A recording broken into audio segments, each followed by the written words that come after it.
mic? Yeah, it's a brand new mic. I'm just trying to test it out. I got an audio interface and everything, so it's a professional setup now. And so just All right. big upgrade from the USB mic that I was using for a while. So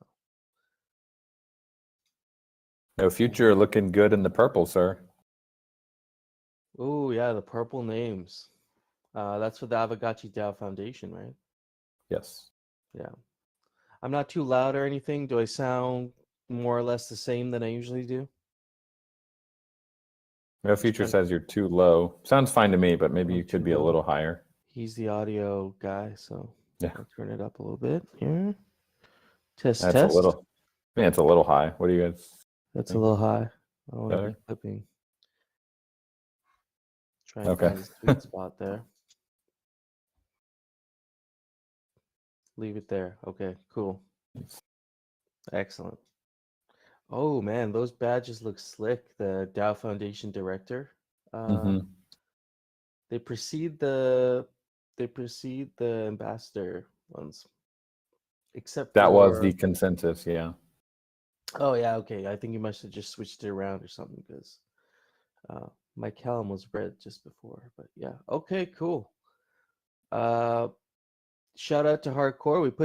We put some work in last night. We got the Miro boards together in a way that I think will be good for our discussion here today. I noticed somebody's been moving around things on the Miro board. If you guys are using the Miro board, just make sure you are clicking over to the hand icon, and that will prevent you from moving things around.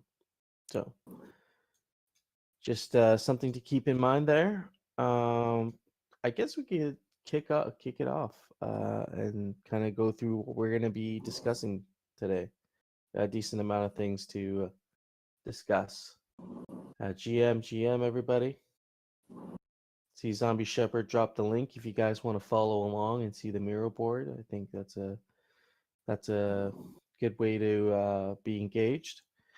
Uh, Anybody else that wants to, we got some things on this Miro board today that will benefit if you engage with it.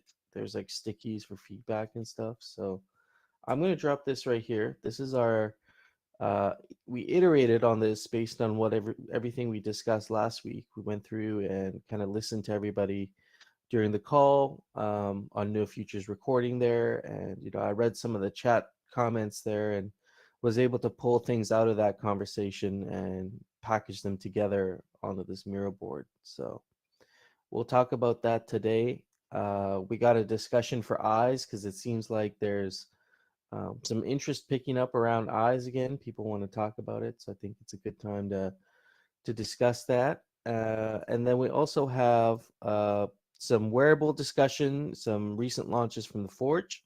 So I'll invite the Forge team here to touch on that if they would like to. Otherwise, we can just briefly go over that. We got retiring the Bazaar listing fee. Yeah, and then we got opting to rarity farming with Mark. That's a conversation going on right now in the forum. And then we got I think I already mentioned this, the eyes. There's a flash poll, maybe help us decide the direction we want to go with those. And then I'll link up with Hardcore after and we'll discuss the outcome. So that's what we got on our docket today. One more thing that I did forget to mention was the Infinity Keys. I'll go over Infinity Keys today. We have a chair in the chat who is from the Infinity Keys team, and uh, maybe we just go over kind of what it is, and if you guys have any questions regarding that. Yeah, ETH Denver. I was gonna get the prop up before the call. Unfortunately, I just had too much to do before then, so I'll get it up after. But if there are any questions regarding ETH Denver or that proposal, that discussion happening in the DAO forums, we can field those questions as well.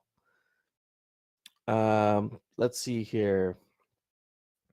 GBM bots. We talked about this last. Yeah, I agree, Mike Hallam. We'll sync up after. I've done significant work on it on the proposal already. It's 90% there. I just need the team's feedback on that before I get it in. Awesome.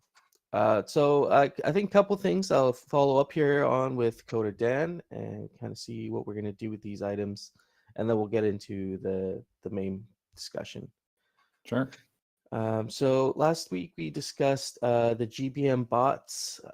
Do we have some sort of a direction on this? Is there something in the works regarding like how we're going to deal with the botting issue on GBMs? Yeah, so GBM gave their official kind of response, which is very similar to what first Aavegotchi.eth had recommended. To their credit, they said they'd been modeling that for like it was kind of an option for advanced GBM, but they didn't really recommend that projects use it, but it was an option. So we're gonna try it. We're gonna update the contracts and allow the option. It will not be the default option, I think, initially, although we might change that. But it will be possible to basically opt in or opt out to having this kind of soft GBM period, and we'll just see what happens. Right? There's no currently correct answer because trying to swat bots all day in a decentralized protocol like what we want GBM to be is pretty impossible. So the only way to solve it is with economics. And if it just turns out that what our original thesis for GBM was that it's great for items that don't have a known floor price yet. But if people are using it as a way to just sell anything, especially items that already have a floor price, it's probably not the best mechanism. So I would probably say it's fun and it's going to be cool for items like new Forge items or big fake Aavegotchi pieces or potentially godlikes.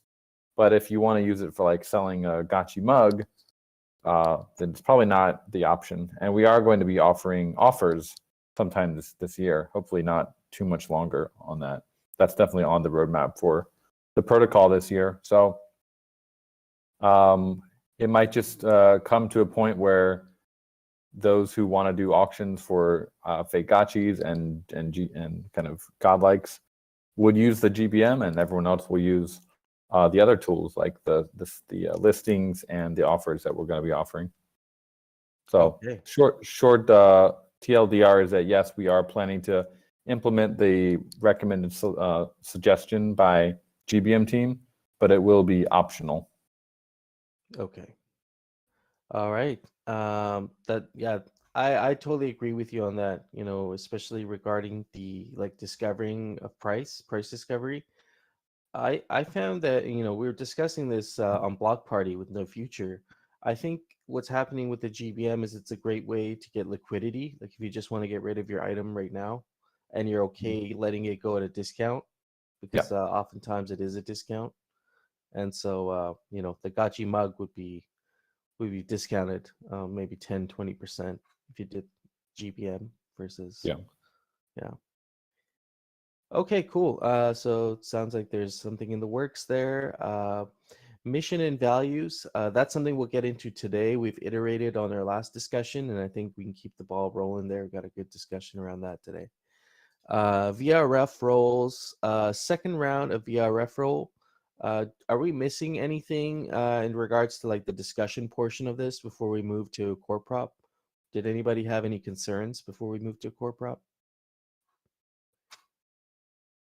On which one? Sorry. This was the second round of VRF roles that I think the SIG prop has already passed. Oh yeah, Dr. Wagner. yeah. I think we're just planning. We'll be turning that into core prop. I did want to sync on him as the author on one thing. I'm not sure if he's on the call or not, and that would be the option to. I can probably chat with him after this, but it could be interesting in the core prop to offer an option of don't change anything, wait, and then the option that one, which would be let's do the Alchemical reroll. I think it was February, and then maybe a third option, which would be let's set all the Alchemical rerolls on like a 3-month schedule, so that there's a little bit more stability for for the land investors. So that could split the vote, and if it split the vote, the differential would be higher, so it would make it harder for the winning option to win. But it is a potential option. Okay. All right, so I guess for that one, you'll just catch up with him, touch base, and then then you can move on to what you guys need to do there. Core prop. Okay. And so do we have anybody researching, this is something I might start a thread on in the DAO forum here to just kick off a discussion, but is anybody interested in looking into DAI and the curve? Like, we kind of put it out there if anybody's interested in researching kind of, this whole idea of turning off the bonding curve, what that would imply. Is there anybody in the, or I can even ask Coder Dan if there's something happening on your side with that. Okay, Dr. Wagme is actually chiming in here. He's working on establishing a curve committee to actually look into this. So, okay, so that's something we'll follow up on. And on our side, we are planning to have some movement on that fairly soon. I think, Dr. Wagme, we're going to have a call at some point about your thoughts on the curve committee, and we can share notes.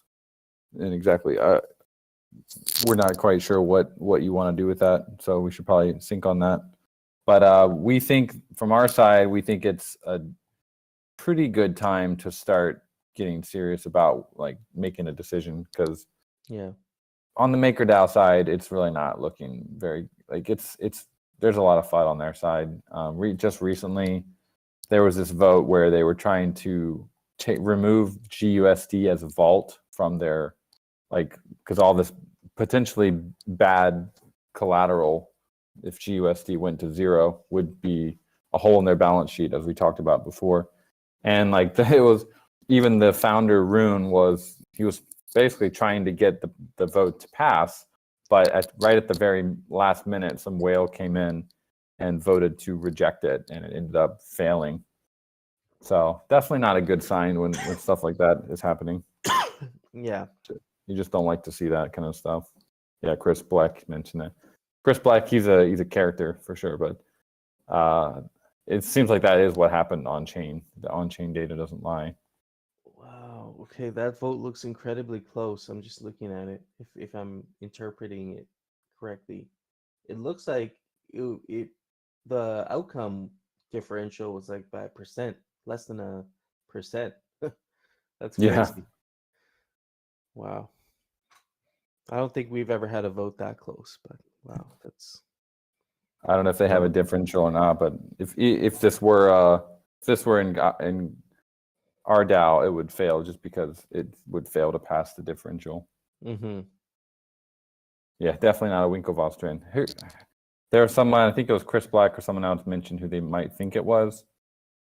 But yeah, it's just we don't like to see that kind of stuff. It doesn't look good for the protocol that they can't deal with like $500 million of potentially bad collateral in their balance sheet. Mm-hmm. Yeah, that's concerning. But I'm glad that we're starting this conversation now, and that there's actually something happening in the works there where we'll get a chance to dive deeper on this on our side. All right. Okay, so that takes care of kind of the open-ended stuff. Let's get into kind of our proposals here. So we currently have two of them up here. One of them has passed. That's the launching of round 2 of VRF parcel rolls by Dr. Wagme, and that one passed with 69%, perfect, in favor of, and that meant quorum with 13 million over 9 million. And we're just waiting on the core prop for that. So I guess there's just a discussion, and that'll happen with Dr. Wagme, and then core prop. The 2023 DTF budget request that was put in by me. And that one says 97% in favor of, and 3.5 out of 9 million quorum. But I believe the vault also has not submitted their vote on this. I was looking at the VLT vote. So that's that's our recent proposals. There's only just that one out there. What are we moving on to now here? Just following up on the core framework and guiding the wearable release. Is this complete? Does the Forge need anything else regarding this, the core framework? We should be able to submit a core prop to launch the Forge this week. Just give people a minute to type here. We got 2 other things going live and a PC update.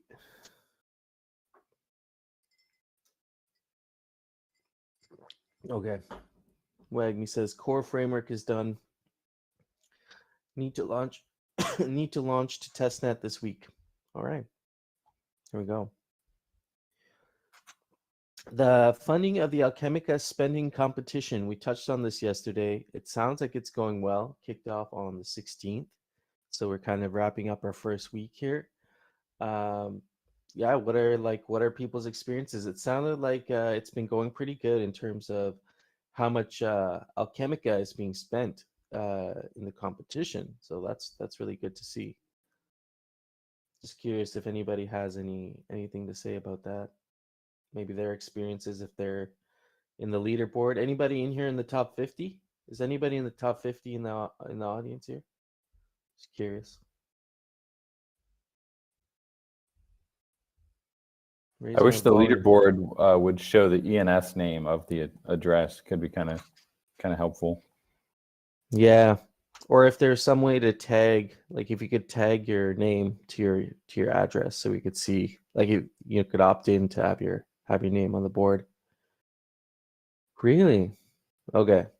Yeah. Sorry. No. Yeah. I'm just trying to get the sweet spot here for this mic because it's one of those XLR mics, so it has an interface. You got to like mess around with these different knobs. Not used to it. Yeah.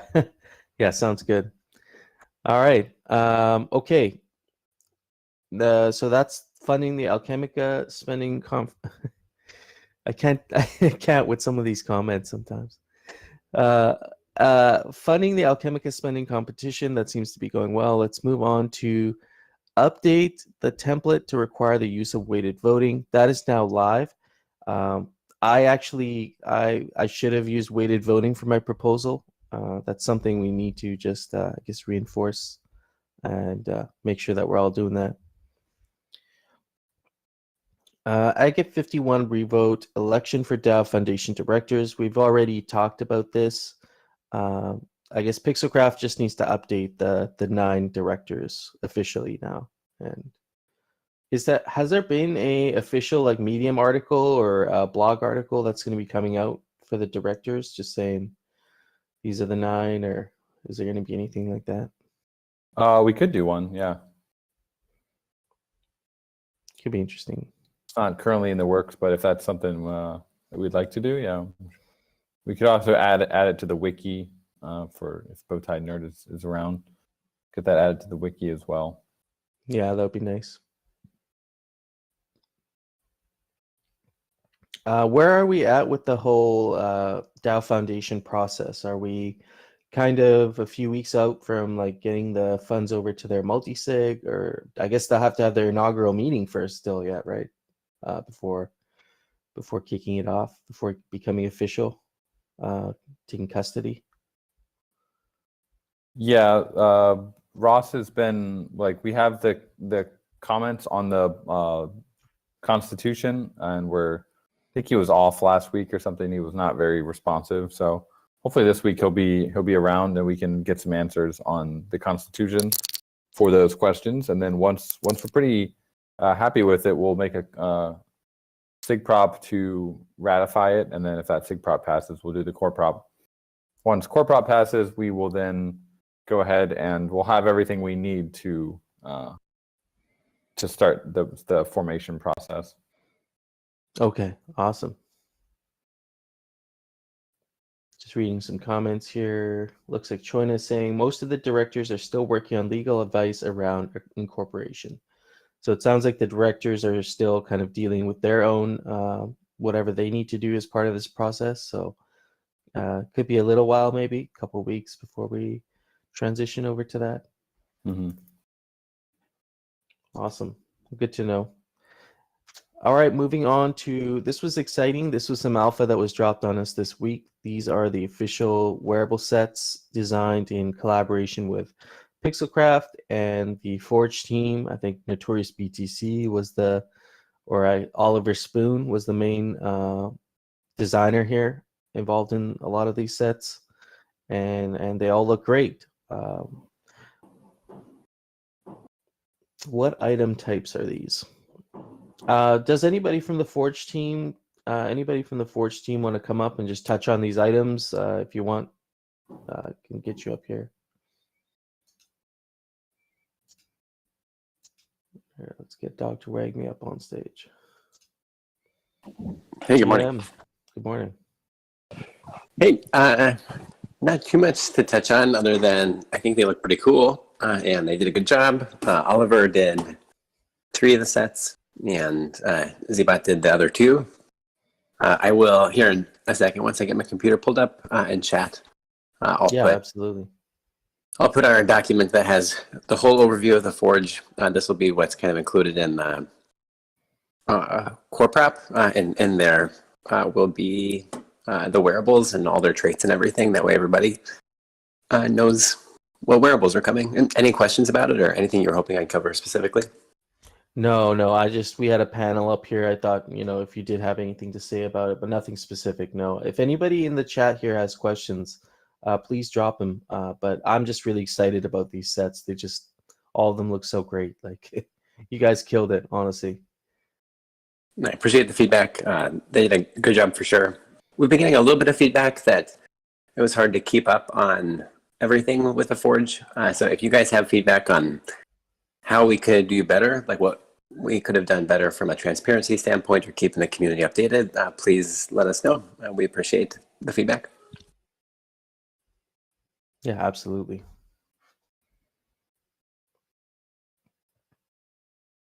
Yeah, join us at the sets look amazing.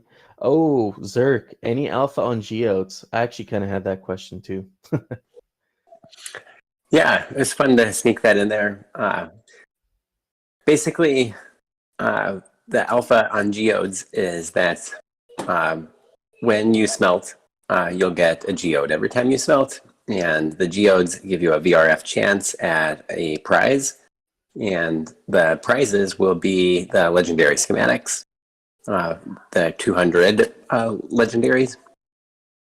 So all of that, there will not be any legendary schematics in the raffle. They'll be distributed via the geodes and with a VRF roll. And kind of the goal for this was to encourage engagement with forging and the protocol. Anytime you smelt, 10% of the alloy is kind of not lost. I guess 5% is sent to the DAO, 5% is burnt, but that is what supports the entire wearables market. And so incentivizing smelting and engaging was really important to us and a fun way to earn the Forger set. So look forward to that. It was a little bit more work than we anticipated to do the smart contract side of it. So I'm hoping it's live as soon as possible, but we are likely going to go live with the geodes. You'll receive the geode. It'll be in your wallet, but the VRF call and prize allocation might not be live initially, but that'll be the Forge 1.1 release. That's so awesome. That's a set like a lot of people have their eye on. So yeah, it makes sense. That GeoPet. So if you want that GeoPet, you want to get the schematic for that. You're gonna have to get lucky with some of your geodes.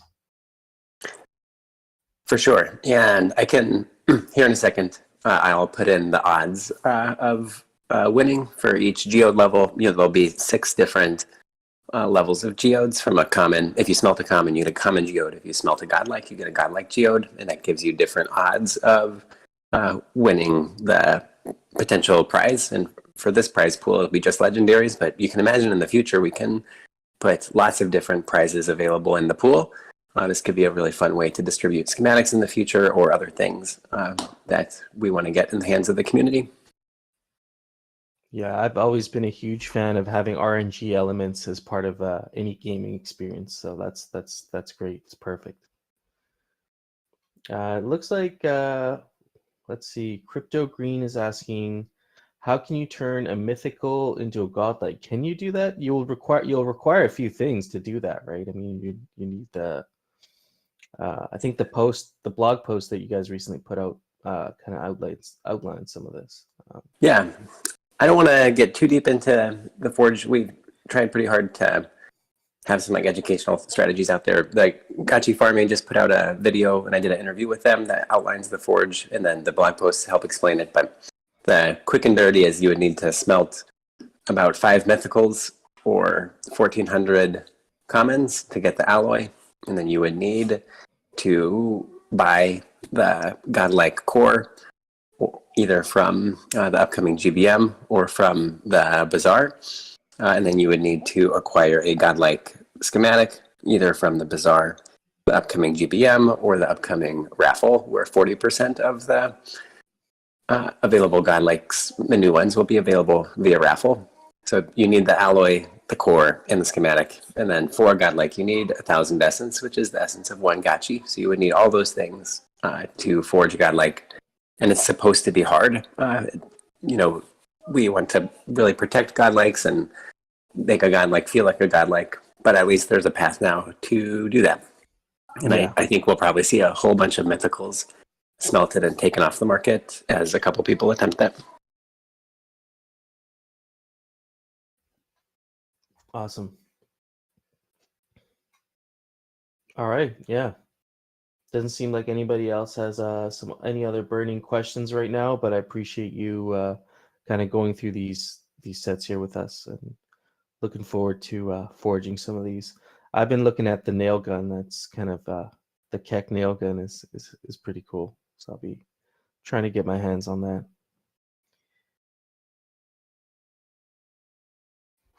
All right. So let's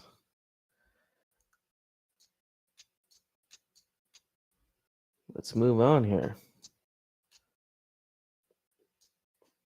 I see you dropped a doc there. Is that just a summary of it's a project summary, or? Yep, sorry about that. Yep, that's the entire project summary. Mikey J is going to make it prettier and review it for us. And then here, the second one is the odds of winning a legendary schematic by geode rarity. So you can kind of ignore the other rows for now, but the one that matters is legendary because that's the prize rarity. So if you are estimating you're going to smelt one of your rare items, that would give you a rare geode and about a 10% shot at winning one of the schematics. Wow, awesome. Yeah, very big brain. That's cool. Yeah, props to Diddly Poo from the Gotchi Vault for his really hard work. Yeah, and as it pertains to the DAO, this was more work than we initially took on and more work than he agreed to do. So obviously we're hoping to have ongoing iterations of the Forge. I think there's really cool opportunities, whether we want to do like backgrounds or we want another round of schematics. We want to engage the community in creating schematics, do charms, or really develop our geodes. Like these are all things that are going to take a lot of effort and time. And so I want to definitely protect the people working on it and ensure funding for him. So look for kind of a post from the Forge team on where we go next, getting feedback from the community on what we should prioritize, what would be most fun, and what people think would provide the most value. And probably another round of funding requests. But stay tuned, and we'll have more on that for next week's meeting. Yeah, sounds good. Excellent. All right. Next topic here is the bazaar listing fee. So retiring the bazaar listing fee. So there will be a stipulation that this issue will be revisited in 90 days, and we'll work on a dashboard to help analyze the before and after effects of whichever option passes. The fee itself will go into a new wallet owned by the DAO that could potentially be using for paying gasless transactions of certain areas in the DApp. That was one of the options we discussed. If no one has any major objections, I'm planning to make a SIG prop this week. And I think that was from Coder Dan. Okay. Yep. I didn't get to it last week, but I think I probably will this week. Excellent. So we're pretty ready to start pushing some improvements to the bazaar, like batch listing and things like that. But before we did, we just wanted to clear up this listing fee because it's going to affect things like batch listing and stuff. So were there any? I saw there was like a couple responses in that thread about maybe using Alchemica. I don't think that's what we're trying to do here with this SIG prop. We're trying to reduce the friction to using the bazaar, and so that's why Matic was selected as like the main token that would be used for that. Adding and using Alchemica would actually make it even harder than it currently is. It could be a nice burn for Alchemica or a use case for it, but as someone in the thread did mention, we're not really trying to mix Gotchiverse assets with the core protocol stuff here. Yeah, it seemed like I believe we did like an informal vote, and it seemed like the Matic paying, like collecting the fee in Matic would be beneficial. Like I think that people voted for that one. Yeah, I'm just reading the comments here. Please leave. Yeah, just to Hardcore's point there, anybody who wants to just throw some pros and cons down for these three options. We got three options basically we discussed in the last meeting. We can convert the 0.1 Ghost into a 0.1 Matic, keep those fees for example, like gasless transactions for certain areas of the DApp.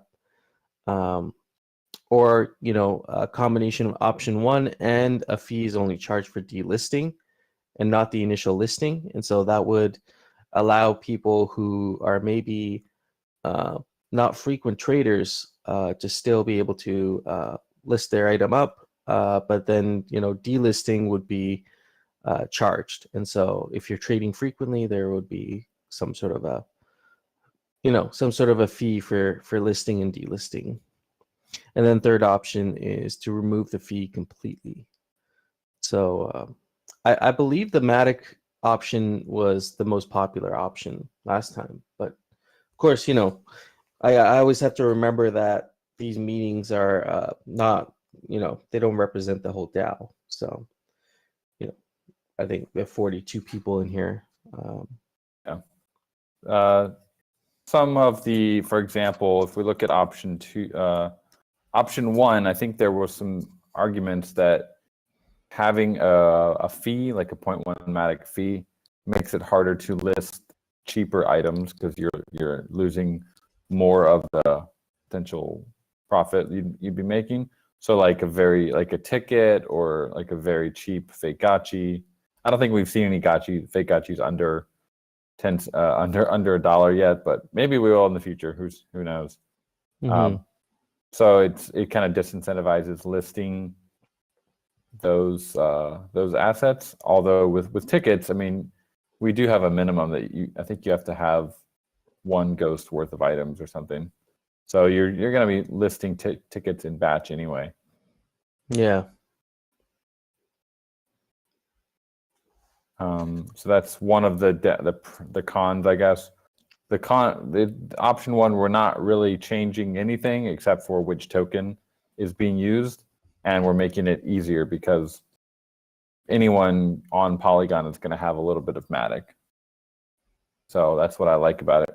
We're not burning any more ghosts like we were before, but we only burned 60,000 ghosts over the last like 3 years of the bazaar. So it's or 2 years, I guess. So it's really not a huge burn, but that if the ghost, instead of burning ghosts, we use that Matic for a potential like gasless transaction option, it could be help us get on the way to like a sustainable gasless transactions bank that we could use for other parts of the app, which would be kind of cool. Yeah, I know. There's it's like Lens Protocol is struggling with this right now because they were doing the gasless transactions and it was Are fine for they a while, but now they got all this volume and it's like, holy, we're just burning through our Matic budget, you know? It's are there like people talking about that? I'm curious how it's going on the Aave side because I imagine they're burning at least like 6 figures in Matic every month, right? yeah, I don't know the exact number. Someone in here might know. If you guys know how much, I thought it was in the tens of thousands last time I looked, but yeah, I have Yeah, seen a few things on Twitter on Lens, you know, people discussing that. yeah. So exactly what we would use those Matic for, it would be a question. Typically, you want things like actions that are going to add value to your ecosystem. So, for example, like purchasing an item from the bazaar, maybe not listing, but purchasing would be a great area for a gasless transaction because the DAO is actually earning money when someone purchases something off the marketplace, and it might be their first time coming on to our protocol. They might not like. Well, I guess they'll have Matic, and they probably would. They might not have Ghost, but it's nice to have that option for things that you can help make people's lives a little bit easier by doing a gasless transaction for them. So worth considering. Yeah. We have, I believe, we have 50,000 Matic from the Polygon ecosystem grant. That was the liquidity mining, and they stopped that project a while back. We've actually never touched the Matic that they transferred to us. I don't recall it being a huge amount, but I think it was around 50K or so. Mm-hmm.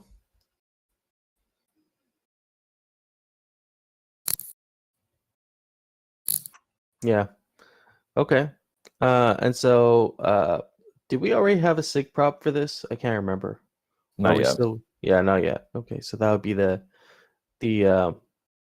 I guess the next step after we have the dashboard to analyze. No, we can we'll get the dashboard up. I think we already have a Bazaar dashboard anyway. We'd have to find exactly, there's a couple of them. But basically, we would just be curious to see if the volume does increase.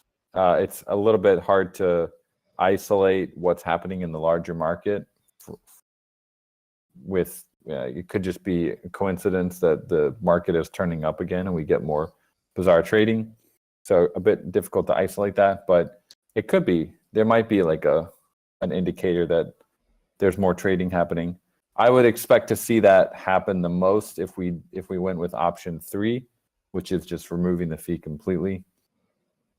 You would expect that removing a fee would add a little bit more trading, not necessarily volume though, like actual purchasing, but there would probably be more listings, which is why we had the fee in the first place, because we didn't really want to have a bunch of spam listings taking up blockchain space. Right. So I think keeping the fee is okay. It's really not a high fee.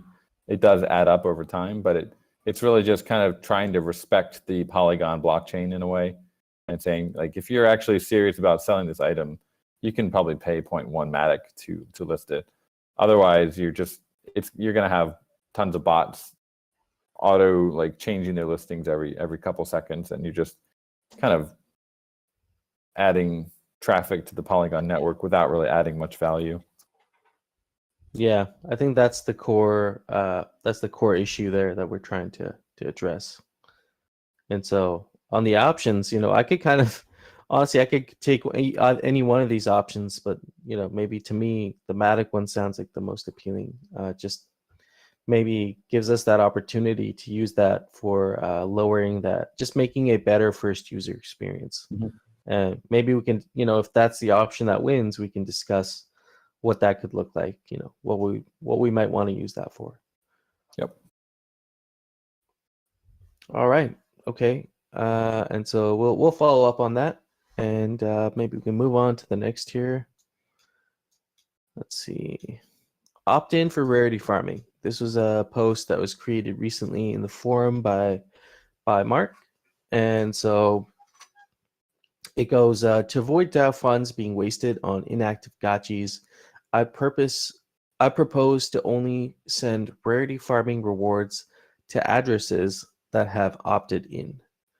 And so it would work. This is kind of how he's thinking about this. Opt-in period is 1 month before start of the season. Any gotchis whose address hasn't registered don't get rewards sent to them. Any rewards that are saved are returned to the DAO. Signing a transaction on chain is the way to register opt-in. This should save the DAO quite a bit of money and make rarity farming cheaper and more sustainable.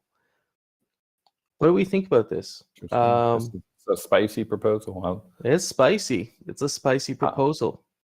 one thing that I did not know just before reading this was that I thought it would be that the overall prize pool would stay the same, but it would be redistributed to all the active addresses. But That's sounds how I like thought it. too.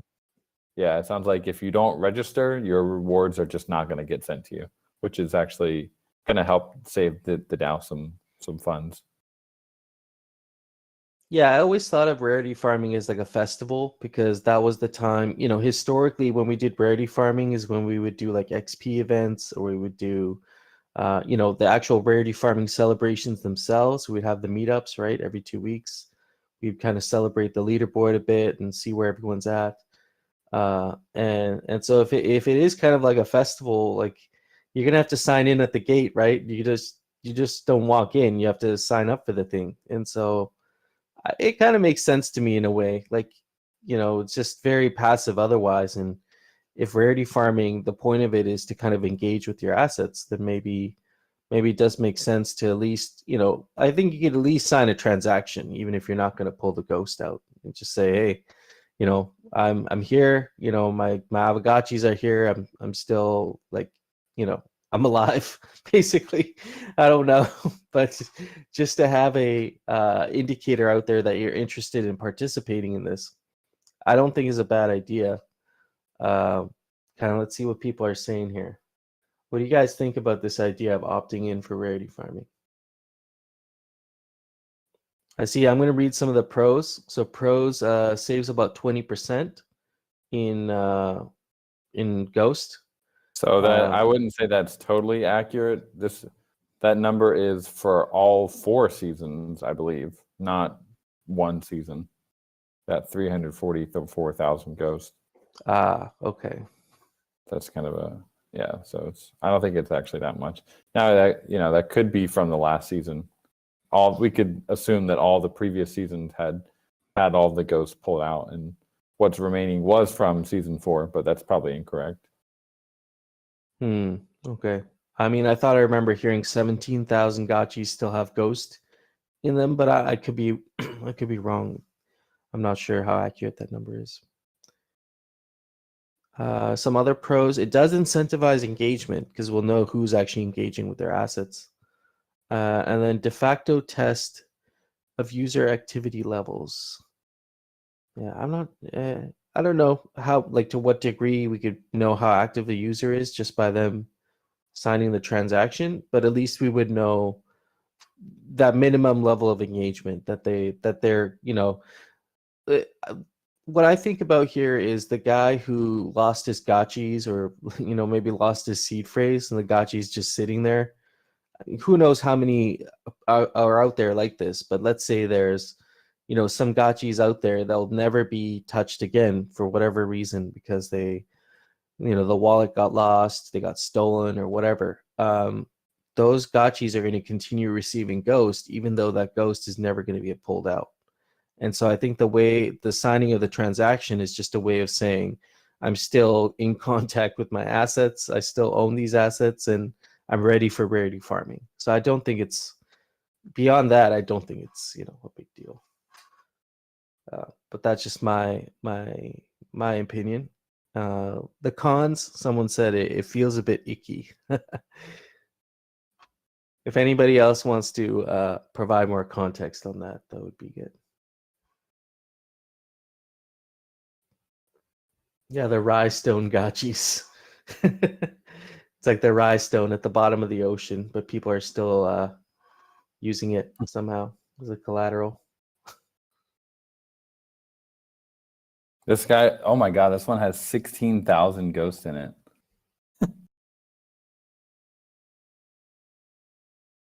That's Just insane. 16 grand just sitting in your pocket. This one that Phantasma's showing. Holy Yeah. shit. This guy's 26,000. What? Which gachi is that? Immaterial. Mark just dropped that in there. Do you have a link? He dropped the picture in the chat there. The DAO meetings chat. Yeah, I just wanted to look at the one to snoop. Oh yeah. 6887. Oh my Who is gosh. that?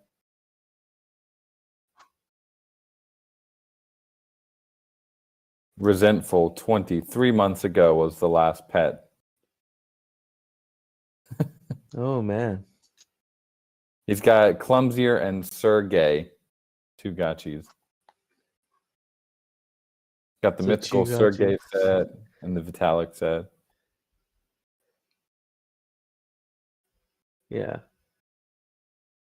What is it? Kinship. Yeah, kinship is really low. You're welcome, Tatsu. Just found 21 ghosts in his pocket. Nice.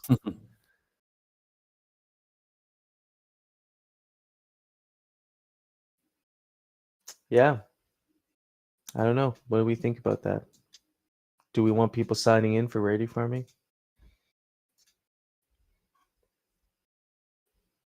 Yes. Get one yes, another yes. Yeah, it's like you're signing a form when you sign up for an event. Everybody does that.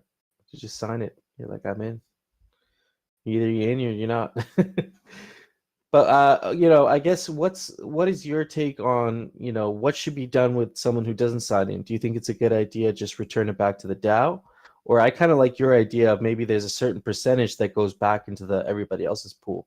Maybe like 80% gets returned to the DAO, maybe 20% gets thrown back into the pool, and that goes to everybody else. I don't know. Maybe there's a way to do some combined approach.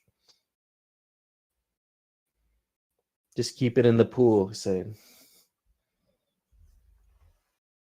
Yeah, I think it's Mark. better to. Go ahead. I prefer the keeping rarity farming sustainable by just giving out less ghosts. Mm-hmm. And then it could So go to future rarity farming seasons. Some people are saying. Yeah. So I think in the name of sustainability, it would help kind of, bolster up the future pools for rarity farming. I don't see too many people complaining in here. I don't think we're representative of the whole DAO, but it's a good sign. Yeah, like Phantasma's point, if this guy Clumsier, he looks like he's been away for 3 months. Yeah, I bet it's not actually he's been away for 3 months. It's probably he was using Gotchi World or like one of the auto petters that shut down, and so he just hasn't come back, and he could have been away for much longer than that. That's so rough. These guys, like, they went away for 6 months or 12 months. They're like, I don't know. It's be a big change to say that you're not going to receive anything, but at the same time, it does kind of make sense. Mm-hmm.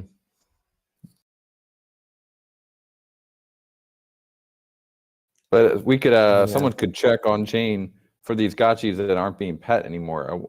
You could check which pet service they were using, when did they sign up. Yeah. Just to check, like, how long have they been kind of AFK. Yeah. Lagan is saying zero kinship gotchis, they just die. They just get sacrificed every rarity farming season. Clean house. And then maybe all the essence gets pooled and then it just gets redistributed to everybody. That would change the meta big time. That would change the meta quite a bit. All the godlikes are suddenly just gone. Oh my god. Yeah, I don't know about that. Yeah, but I know how it feels to have your gachi on a petting bot and I don't look at it for a couple weeks and I go back and it's rough. It's like you just Been lost all these liquidated. kinship. Yeah.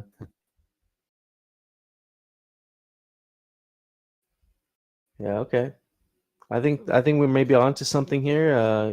If Mark, if you have anything else to add here, feel free to, if you want to come up on stage, if you want to talk about this a bit. Otherwise, we can always follow up on it, maybe next week or the week after, and um, discuss it more. Or yeah.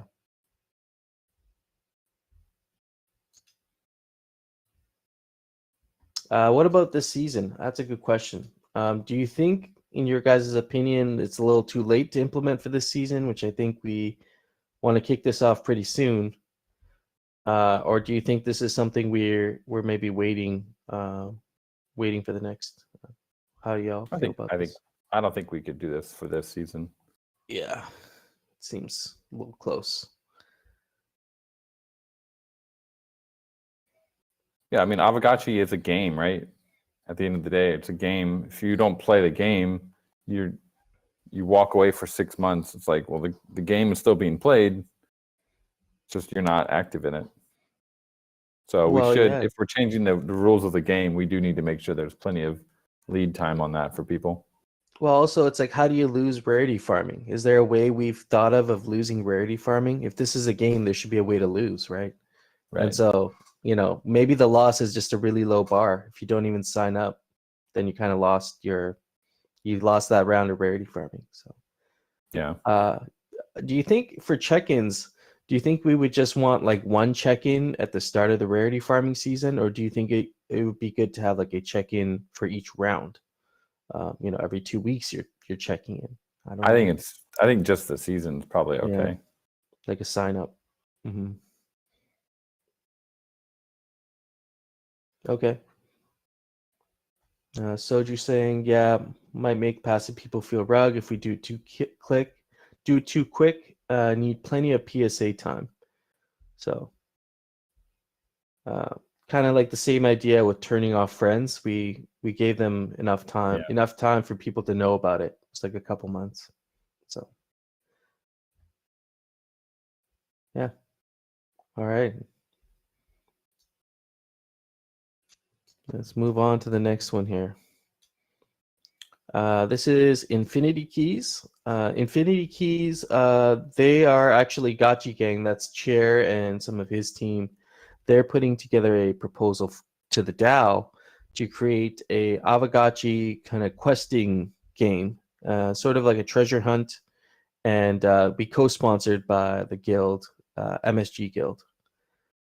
And so I'll just read through this. For this proposal, we would like to create a series of challenges for Aavegotchi to help onboard newer players and non-owners by both giving them exposure to basic elements of the Gotchiverse without having them to own a Gotchi themselves, and incentivizing with fun activities and treasure. And so basically, the Gotchi gang would have to complete a basic passcode challenge on the Infinity Keys site and claim access or claim an access key, which is an NFT. And to get this passcode, the player has to explore the Gotchiverse and find passcode on a plot. Similar to, I think John Gotchi did this a while ago with his treasure hunt, and you had to go find a code on some of his parcels to actually get the key to unlock a prize. And so once the players completed all 4 of these steps and claimed a key, which is an NFT for each, they can claim the overarching achievement trophy, achievement NFT, which Infinity Keys will use to conduct drawings for treasure, and which the user can display as a badge of honor. And so the idea behind this type of challenge is to create mini games that are not too hard, but still make the player feel like they have accomplished something. This kind of reminds me of like the Aavegotchi missions, but with a different angle on it. When people first joined Aavegotchi, there were like these missions that you had to do that would help you kind of get onboarded into Aavegotchi. And if you completed the missions, I think you got a rank in the Discord but you also got a exclusive wearable set, the agent set. And so this is kind of a different angle, slightly different angle, but still kind of aiming to get that achievement. Aiming to get that engagement from new users, and possibly help with some onboarding as well. And so just for the timeline here, I guess one more thing to mention with Infinity Keys is that they are not just focused on Aavegotchi, but they are actually established across a whole range of different NFT communities. I believe they've done challenges on Lens before. They've worked with the Lens team, and so there could be an opportunity there for maybe some cross-pollination to happen between other communities coming over to Aavegotchi and doing our Infinity Key challenges. And so they're saying we're building several other challenges with other game communities between January and February 2023. The proposal would go live in that time frame. We would run the campaign as a promotion for 2 to 3 weeks to give people the opportunity to win treasure prizes. However, the challenge itself can stay up for longer. And so the theme of the game. So part of the game design that Infinity Keys provides is a themed story for the player to engage with. And the Infinity Keys lore is that we are the keys to many places across the metaverse. So a very light Gotchi themed story would be implemented for this challenge. We will work with MSG artist T-Bird to create NFT art for the keys and trophy that match Aavegotchi look and feel. Just going to quickly look over here at the comments.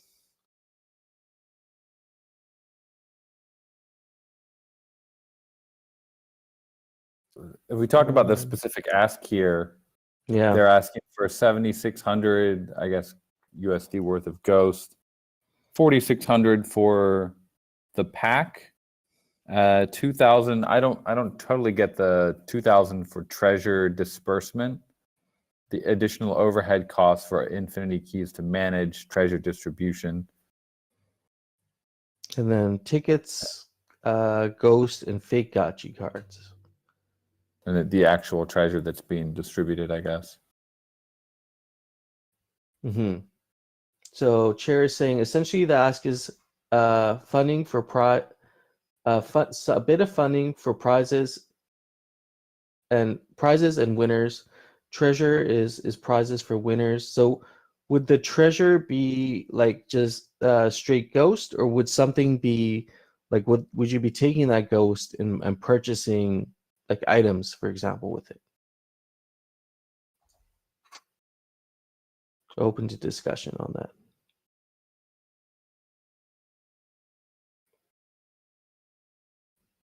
Or wearables. And then there was an aspect of this that would allow a player to rent from a stable of gotchis. Is that covered down here?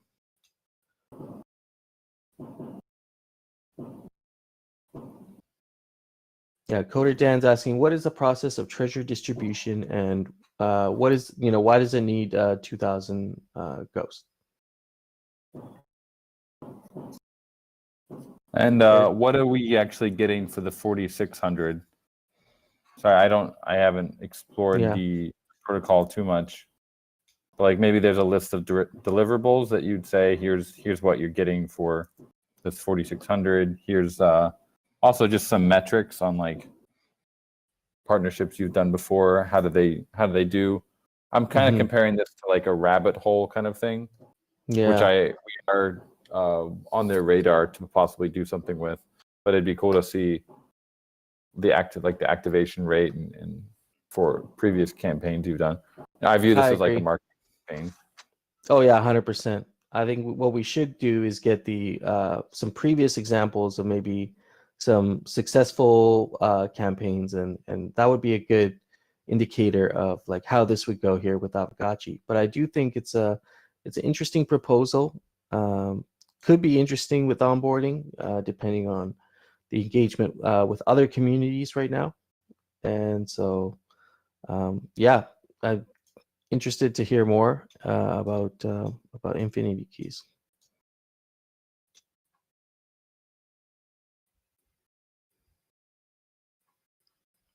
And here, if for those of you who are interested in Infinity Keys, there's the kind of workflow of how it would work to engage with one of these challenges.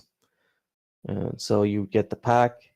There'd be the passcode challenge. You would have to look for the passcode in the Gotchiverse, I'm assuming, and then you would get lending whitelist access. And this is from the perspective from I'm guessing like from a new player. So a new player would get lending whitelist access to the MSG Gotchis. This was the piece of renting from that stable. And then they would claim the Gotchi from the Infinity Keys whitelist. Oh yeah, so then they would go explore the Gotchiverse to find the password. They would solve some challenges, pet the Gotchi, and then challenge 3. So these are the challenges, I guess, of going through the Gotchiverse, petting the Gotchi, and all that. Yeah, I'm also interested to know like how the other partnerships went, what came out of it, and I think that'd be a good comparison for sure.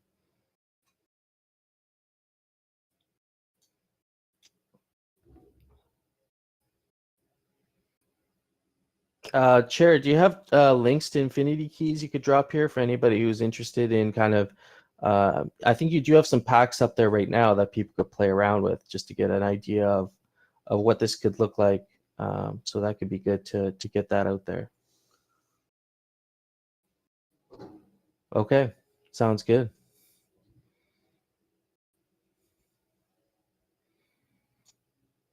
So that's Infinity Keys there, and he's dropped some packs there for people to check out to get a better idea of what this could look like.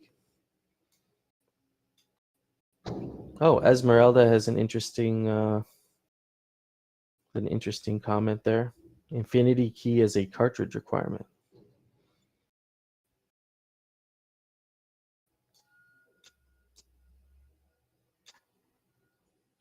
All right. Yeah, feel free to reach out to Chair there for any questions you might have regarding Infinity Keys. They're also part of the MSG gang, MSG guild. So if you have any questions, just hit those guys up there. Awesome. Let's move on to eyes, because there's been a lot of discussion around eyes, and I've kind of got excited about what the eyes could do. This is going to be this is something we've discussed for a very long time.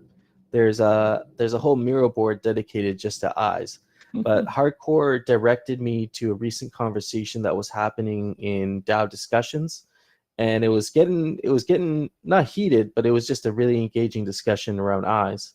And so I thought maybe it's a good time to pick that up again and see if we can maybe get a little bit more consensus on what we think about the eyes should do in the game.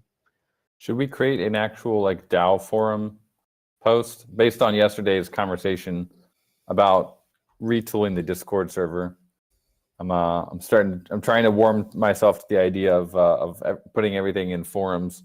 So if the eyes are going to be an ongoing topic, they should probably have their own like DAO forum thread. Yeah, absolutely. Let's kick that off. Let's do a DAO forum thread. Hardcore, if you don't mind just noting that down as like as an item that we can do, actionable item. We can kick off a forum discussion around the eyes and bring it over into our own server here. Hardcore's also kicked off a vote. Eye stats affect VRF, yes or no? Jump in here on our Miro board. Jump in. Anybody's allowed to jump in. I think you just have to connect your Google account, and it'll give you access. And you can go through a vote here. Kind of curious to know, should eye stats affect VRF? Yes or no? This was a major part of the discussion that happened yesterday.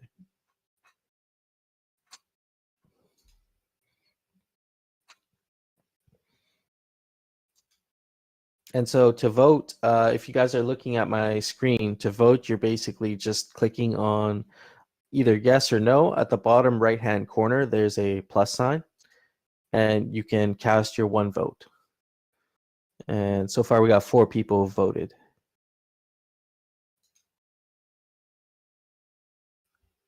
Okay.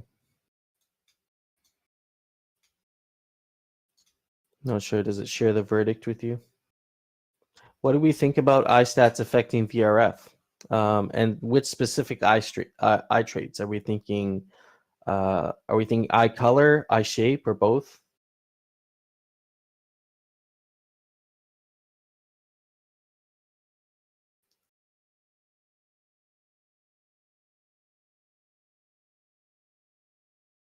I see the note below. If eyes are VRF, what happens to luck? Way we're kind of thinking of it is that there's two types of luck. You have like combat luck and you have loot luck. And so eyes would be more affecting the loot luck, not the combat luck, which would remain with Spook as the DAO voted for it.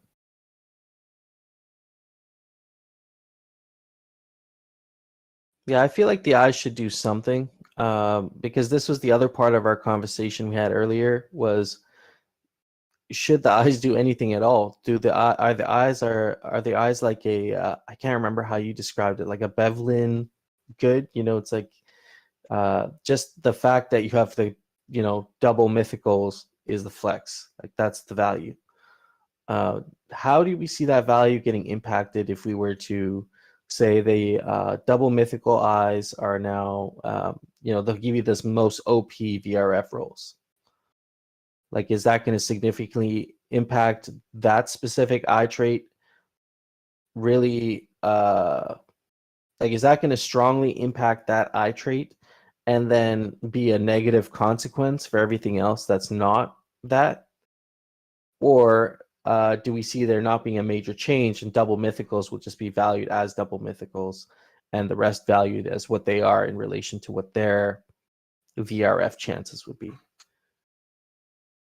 I think any game, this is kind of a protocol decision in some way because it's going to set the precedent. But in my opinion, games should try to give the eyes a value that's not going to be very easy for the market to like value. It should be something that's ongoing and never really it's not like a marginal thing that you could say, okay, you're getting 10% more damage, because the eyes they are such a different market than the normal traits that I feel like they should be treated separately in the various games. Now, obviously the Gotchiverse is currently the biggest game, so what we do will set a precedent for how other games will treat it. And so I think it's important that we do get it right, so we kind of set a good precedent for future games. Yeah, absolutely. See, Hardcore is asking, so in regards to your luck comment from earlier, so combat luck is like getting both benefits akin to a situation with movement speed and out and road speed. So combat luck will be something like evasion will be for all the gotchis. That's kind of a base thing. But then if you have a wearable that has crit or it has stun, then your combat luck will also affect that wearable trait. Okay. So but if you don't have it, you still have evasion, which is nice. Right, yeah. So small voting pool here, but we have 5 votes saying no, eye stats should not affect VRF. 4 votes saying yes, that eye trait should affect VRF. Choina is saying, I'm still a fan of just keeping double myth eyes as a flex in the Gotchiverse. Use the aura if you have double myth eyes, or your aura will either be the pink, myth pink or myth green, not the collateral like everyone else. Yeah, I think my one opinion, strong opinion on eyes is, if we are going to use eyes just as a visual aesthetic in the Gotchiverse, we need to be thinking about how we can make that stand out a little bit more. Because currently, with the way you play the game in the Gotchiverse, it's actually really difficult to tell if someone has double myth eyes or not. And so really, that's not really a benefit, in my opinion. That, if we are going to value the aesthetic appearance of an Aavegotchi, you should know that you're kind of looking at a double mythical eye Aavegotchi, even when you're kind of zoomed out, like how we play the game. So, if that's the way the DAO decides to go, that double mythical eyes, or, even the rare eye colors and shapes don't have any additional utility, we should be thinking about what are the ways we can make the visual appearance stand out a little bit more. Like Choina's saying, maybe it's an aura, maybe like, you know, the trail that you get when you press shift, maybe if it's a maybe the eye color is correlated to that trail. So like when you're running around, you'll see a double mythical eyes running around. And I just keep using double mythical eyes because I'm using the rarest as an example, but it's a gradient, right, from least rare to most. But you know, if you had the most rare Aavegotchi in the game, and there aren't that many of them, I think there's less than 250 double mythical eye Aavegotchis in the whole game. You'd want that to stand out a little bit. I think that's a flex, and it should look like a flex. But right now it doesn't, and so I guess what people are trying to figure out is where's that flex? Like, what is it going to look like, or what is it going to feel like? Yeah, that's just my opinion.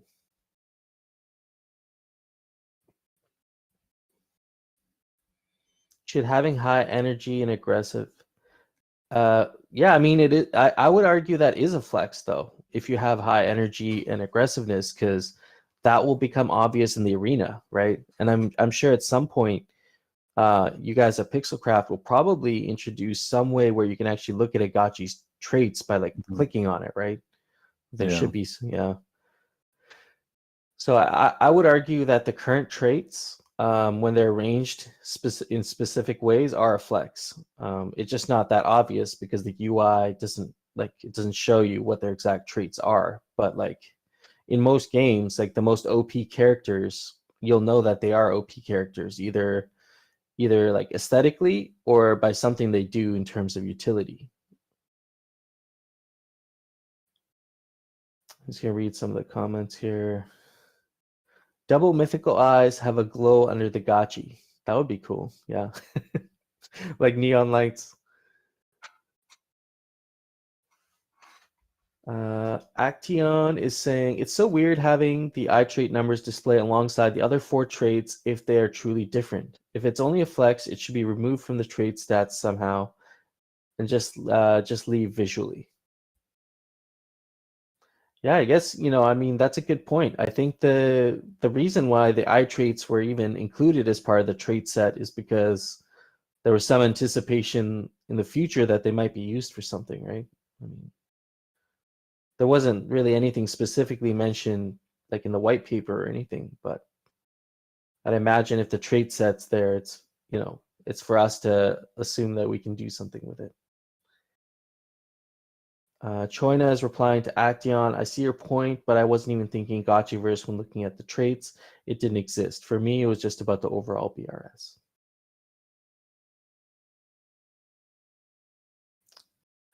Phantasma, notice how you mentioned double mid specifically. I don't think it's crucial one way or the other to give double mid something special. Scrapping the eye traits, eye stats altogether is a really bad idea, though. I'm not really sure if it is a bad idea. You know, again, this is my opinion, but if the eye traits are not going to be used in terms of utility, then the number on the screen doesn't really matter, right? It's just whatever it looks like. It looks like what it looks like, and then maybe there's a graph or something somewhere showing you the rarest to the least rarest. But just my opinion again. Zerk saying eyes could be also more diplomatic skill related besides luck. Like maybe other end of tail could be like charisma, so that there's maybe some discounts out there to get their lower chance of getting better loot. See, that's another angle where maybe we don't do anything right now with the eyes, and we wait till we get more features coming out in the game. You know, once there's some more lore, maybe there's an angle on the Great Battle where the eyes could play a big role, and that wouldn't be a continuous benefit. It would just be some sort of benefit that gets attributed to you during the Great Battles, and it would just be for a specific aspect, like you say, charisma or something to do with this big event that happens on a quarterly basis. It could tie in with the lore too, in that case, if we're thinking like maybe the eye traits have something to do with this one great battle. There's some sort of a lore that ties in with the, the eye types and how they got to coordinate with each other or something. And Zerk saying lower crafting costs.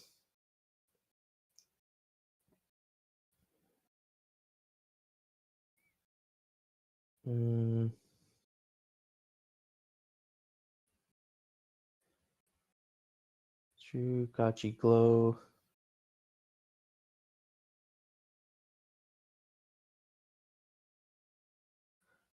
He's saying Phantasma. I mean, they're real in the sense you can see it, but I do lean to that being a benefit in and of itself, aesthetic only. We need Sandeep to commence the great battle. Hell yeah.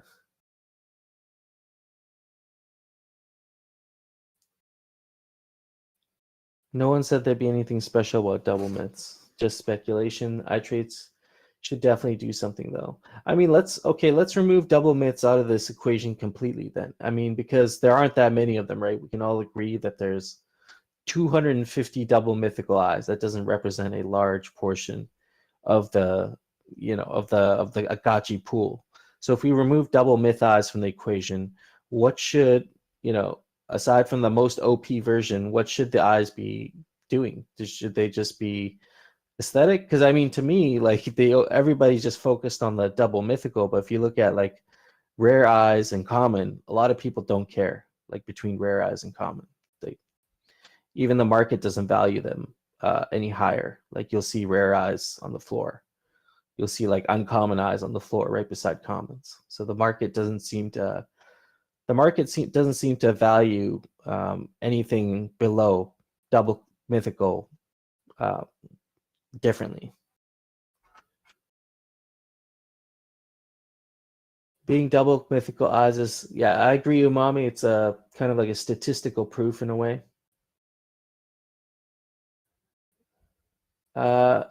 Mark is asking, or Immaterial is asking, Coder Dan, have you got ideas with the eyes that you've begun implementing? Should we wait to see what PC has in mind? Do you guys have anything in mind for eyes in terms of the Gotchiverse? Like I know the earlier Gotchiverse Bible did mention specific eye types and eye shapes having specific advantages, but are you guys still thinking along those lines, or are you kind of just leaving it up to the DAO at this point to kind of decide what we're gonna do with our eye traits?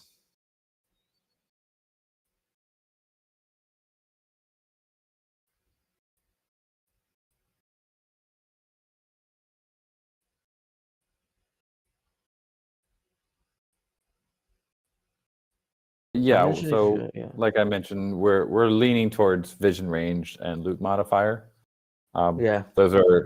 They seem to make, as far as like game mechanics go, they seem to make a lot of sense, while also not being too marginal in terms of like the benefits that they bring. So I think we're definitely going to try that and plan to do something similar to that. But it is something that we need to do some testing on and actually kind of have a working prototype of it to see if it plays fun. So yeah, I don't think we should spend too much time on this topic. There's other it's getting brainstormy for sure. I kind of somewhat agree with Dr. Wagme there. It's maybe we can have a Saturday discussion around it and kind of get more ideas out there. Or yeah, exactly. No Future. Great plug there, by the way, man. Join us on Block Party Friday night. We're going to be hanging out and we talk about this stuff. So if you have strong opinions on eyes, definitely come hang out with us and the GMI crew. We chop it up on Friday nights. So that's probably a good place for that, actually. So we'll leave it at that. We'll leave eye traits at that for now. Okay, I mean, I didn't even realize it's 7:18. So we like what are things looking like for you right now? Do you got to run? Get a couple minutes. I got a little. Yeah, I'm pretty much done here. Yeah, I gotta head out pretty soon here.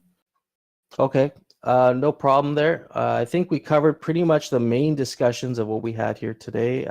We can touch on the mission and vision stuff next week. We have a board together for that, so that'll be a good conversation. Yeah, a happy Lunar New Year to you. Thanks. Yeah. year of the rabbit, but like I like to say, it's actually year of the gotchi. 2023, baby. Hell yeah. It's our year.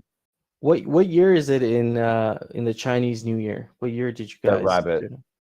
Oh, but isn't there like a specific number? No?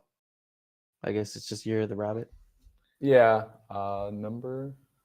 Like 7,000? Chair is saying the year 7,000. Oh, I don't know. I have no Well, idea. yeah, that's how these things work, right? Usually there's Honestly, like a they different don't calendar. even. They do have like their lunar calendar, yeah. But I've never seen it.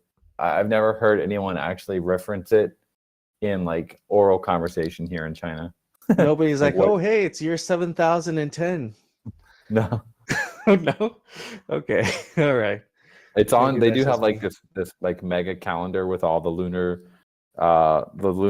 dates and like what you should do and shouldn't do on those dates. I think that one has the lunar year on it. But yeah, I've never heard anyone be like, "Oh, it's what are you talking about? It's not 2023. It's 8,215." Yeah. All right. So we got Hardcore's dropping some PDFs there. Zombie Shepherd, if you can drop the RSS feed, and No Future's got Gotchi News Network up and running now, and definitely go check that out for your clips, daily clips during the week. And I'm gonna plug my Substack. Anybody who is not subscribed to Substack, you guys are missing out. I do a weekly DAO update, a weekly DAO bulletin, where I keep you updated on everything in the DAO. So please subscribe. I'll drop something in your inbox once a week. It's not too spammy. It's a quick 3-minute read, and you'll get the gist of everything that happened that week for the DAO. Get caught up. Oh yeah, Chair's coming in with the dates here. So it looks like you're looking at the year 4,720, Coder Dan. 4,720. Okay, cool. Choina, there's going to be no Eat Denver discussion really. We're just going to catch up with the GMI fam there. Going to talk about it with that crew and get the prop up. Yeah, absolutely. Oh, Phantasma, is there any alpha on December arena test badges? Not yet, but they are. I actually have not seen the final badge that we created for that. And then yeah, we are planning to get those out after the rarity farming badges for season 4, which should be going out this week. Lots of badges coming out soon. All right. Sounds Cool. good. Thanks everyone. Have a great Sunday, and we'll chat soon. Yeah. Later, everyone. Later.